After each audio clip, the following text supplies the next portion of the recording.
Hi all, our notable game today is still within the themed week of the Grand Prix attack against the Sicilian defence, and I have a fantastic example game to show you today. It was between Magnus Carlsen, the current world chess champion, and Veselin Topalov, a former world chess champion, on the rapid time control, and it's 25 minutes each on the clock with 10 seconds added before each player's move as well. Now, this was played in the 20th Amber tournament. It was previously called Melody Amber. Some background to this: the Amber chess tournament, this is from Wiki, officially the Amber Rapid and Blindfold chess tournaments, previously Melody Amber, was an annual invitation-only event for some of the world's best players from 1992 to 2011. Since the second edition, the event uniquely combined blindfold chess and speed chess, and has been held in Monte Carlo. The tournament is sponsored by the Dutch businessman and world champion of correspondence chess, Joop van Oostrum. Named after his daughter, the tournaments are usually held in March. Her sister was the eponym to the Crystal Kelly Cup. The player with the most overall titles as of 2010 was Vladimir Kramnik with 6. Vishy Anand is the only player to have won both the rapid and blindfold events in the same year. He did it twice in 1997 and 2005. The most rapid events had been won by Anand 9 times, and the most blindfold events have been won by Kramnik 9 times. Nearly every world-class player has played in this tournament but Garry Kasparov. Vasily Ivanchuk is the only player to have played in all 20 editions. So this was in 2011, which was the 20th Amber tournament in Monaco, and actually called the first Amber tournament, so not Melody Amber but Amber. So anyway, Magnus Carlsen against Topalov, e4. Topalov plays c5, and we see knight c3, the prelude, as we know now, to the Grand Prix attack without allowing the dreaded Tau gambit. d6, black is committing his d-pawn, so maybe the setups with e6 and d5 are not so not likely to be played now that black has committed that d-pawn. We see f4, the Grand Prix attack system. Knight c6, knight f3, and black plays now g6. Quite often either bishop c4 or bishop b5 are played here in live book. Actually, most popular is actually bishop c4 here, but Magnus played bishop b5. And we have bishop d7, avoiding structural damage. The bishop can recapture, avoiding the double pawns possibility. Magnus Carlsen castled. And now a very unusual move actually. Black usually plays bishop g7. Black doesn't want to usually prompt and waste time prompting the exchange of c6 on c6, which actually increases white's influence over d4 indirectly by giving up the light square bishop. The d4 grip by black is loosened a bit. The most normal continuation in live book, 190 games, is bishop g7. For example, like this. Games could continue like this, quite a few games. And you see this position, for example, could result. Yeah, so this is the kind of thing. But black usually plays bishop g7. So here, a bit of a surprise. We see this prompting of the bishop capture on c6. Very rare bird game now because of this a6, believe it or not. Maybe a bit of a time waste in a way. d3. We have bishop g7. And now carrying on as if it's a standard Grand Prix attack system, you know, queen e1, the queen wants to go over here. White still has coordinated attacking pieces. Just because the light and square bishop has left the scene doesn't mean white hasn't got good piece coordination. In fact, black's grip on d4 is less of an issue for white, because often a knight coming to d4 is a bit of a nuisance. It hits c2, for example. So less hassle in a way, this position, without black having a strengthening of the centre with the knight. So we have queen d7 being played by Topalov, and now a4, as though a5 is on the cards to fix black's pawns a bit and mark out that b6 square. Now a very, very strange decision here. Usually b6 is actually played in this position. if it's reached by transposition b6, and the games continue like this. There's been games with queen h4, h3, even b3 here because the queen's supporting c3. But we have a very, very strange decision instead, f5. But there has been 3 games in the live book with this, at least. It's stopping, of course, white's intentions for f5. It's keeping the bishop hemmed in. What's its downside of f5? Black has the bishop pair. You can make the arguments that isn't black doing fine with this. It's also increasing the pressure on the center for this bishop. The downside is the e6 square, both strategically positioning and tactically, as we're about to find out. White plays knight d5 here, threatening immediately knight b6, forking queen and rook. Now black really doesn't want to mark out on a plate for white the e6 square. If black played bishop takes, e takes, then we're really marking out that e6 square, and the knight's just ready to come in to e6 later. So Topalov, after knight d5, he actually plays a very, very interesting move tactically, actually. F takes e4. You might think, hold on a sec, weren't we threatening knight b6? Magnus just played d takes e4 here. Let's just check this out. In this position, queen d8, and now actually 2 knights are attacked. And if we take here, this knight's going to be stranded, so e takes, and black's miles better. Black's winning. So yeah, no, better not to do this. So d takes e4 was played. Now we really might be threatening now knight b6, forking the queen and rook. So Topalov wastes a move, or uses a move addressing that issue. Rook b8. And now though, the e6 square tactically is a concern after knight g5. White is actually threatening, believe it or not, knight e6 in this position. If you look at it, why is white threatening knight e6? Well, for example, here knight takes e6. We have knight c7 check. Yeah, both knights are working very aggressively together in this position. 2 knights on the 5th, extremely dangerous tactically, and working together. White is actually going to be playing knight e6 if left unchallenged. And here, actually, believe it or not, white is in such a good way that engines even think this is an improvement, knight b6, with an advantage for white.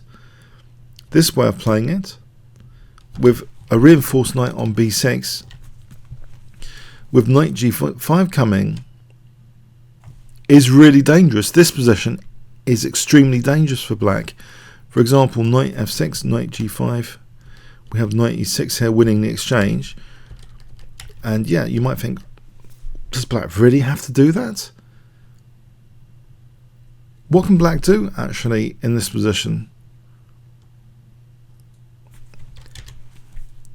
Here, after a5, black is really tied down. Limited options. Just from a theoretical point of view, if black plays h6, then knight h4 is good, or e5. Black is behind in development. What does he do about this? This, knight f5, we're just coming into black's position. So this position here is just really bad, actually. Black's best might in fact be knight f6. And we still have knight g5 coming in, with knight e6 to follow. It seems something has gone wrong fundamentally with black's opening, actually, for this to really be basically in this position forcing a major advantage with knight b6. But Magnus's move is extremely strong anyway. Just knight g5, it's also very, very strong. So we have a disaster opening position just at move 13 here for black. Magnus Carlsen has a very clear advantage. So he's used the Grand Prix attack with fantastic effect. Bishop takes d5. Doesn't look good positionally. E takes d, marking out clearly the e6 square, casting a very dark shadow on black's whole concept of playing f5, basically. We see queen f5, And the knight, although attacking the pawn, that's ignored. Knight e6 hitting the bishop, threatening to fork queen and king. Bishop gets out of the way. And queen e2 not only protects the pawn, but now threatens g4, trapping Topalov's queen. And of course he can't take here because of the knight c7 check. So white is threatening g4 to trap the black queen. If queen takes, we have knight c7 check. So still an absolutely fantastic position with a knight entrenched on a beautiful key central square.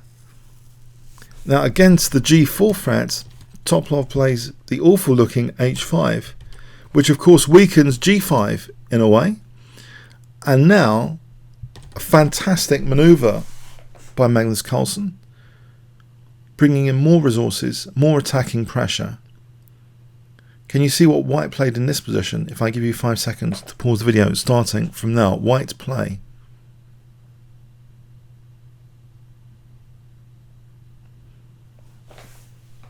Rook a3. Yeah, the idea to go to g3 and then g5 to liberate both the rook and the bishop potentially. Be hitting the queen. It's very difficult for black to do anything about this. Knight h6. Rook g3 going into g5 next. We have king d7. So black is now threatening potentially queen takes d5, but just in time rook g5 also defends d5 indirectly. And this wins material. Bishop takes g5, f takes g5, a double attack on the queen and the knight. Queen takes d5, saying that if g takes, then I'll take on e6. Magnus Carlsen has this covered. Knight f4 is played here, renewing the double attack without any issues now. If Topalov had played queen takes g5, he doesn't, he plays check. If he plays queen takes g5, then check, and then we're winning the queen. For example, knight d5 check, winning the queen. I think other things are really bad as well here. Let's just check out for a moment. King d8. Knight takes g6 in this case. And we're going to be taking on e7 and winning the rook. So yeah, not nice. So yes, better not to take the pawn on g5 here. Topalov plays queen d4 check. Bishop e3 though. So Magnus is getting 2 pieces for his rook. Now 2 pieces for the rook. Rook takes h6. And the pain continues. Knight d5 hitting the rook and threatening knight c3 to actually take the rook without losing the queen. So queen takes is impossible, bishop takes. So there's a pin here holding back bishop takes h6 basically. But the pin is about to be unpinned with the move knight c3, basically protecting the queen, threatening bishop takes h6. Black gets his rook out of the way. Queen d2 now, with the idea of rook f7 on the cards. Black contests the f file. Now rook e1, again probing e7, threatening things like bishop takes c5 for rook takes e7 check. Black plays rook f5. This is not really an ideal defense because of check, king c6, and now bishop takes c5, hitting the queen. Black plays the resourceful looking rook bf8. So if white takes the queen, then there's a back row mate here. But Magnus just coolly keeps all his pieces protected with bishop d4, keeping the knight protected, keeping the bishop protected. And an incoming disaster here now for black. Black actually resigns in this position at move 29. I believe we might have run out of time. Let's just check the evaluation here and stuff that's going on. Where can the queen go? Let's imagine the queen goes to g4 for a start. White's just better here. b4. And then there's on the cards Queen c3 check coming up with that, so it's ruling out rook c5. So what does black do about Queen c3 check? If here, then there's rook takes e7 check. Knight d7 check is picking up the rook on f8, so no back row issues to worry about. Yeah, that's pretty bad. The queen technically doesn't have to move in this position because we've got this rook f1 business. So say king c7. So yeah, again, we can't play here because of rook f1 checkmate. But h3, and then we're threatening this. The queen moves. Rook takes e7 check. And this is not looking good. Again, white is winning a rook over here. So this final position is basically a tactical disaster after bishop d4. White can extinguish this rook f1 idea with just h3 soon, and leaving that nice skewer of the queen and the pawn there. And also, of course, black king is in mortal danger, as this shows queen g4 as mentioned.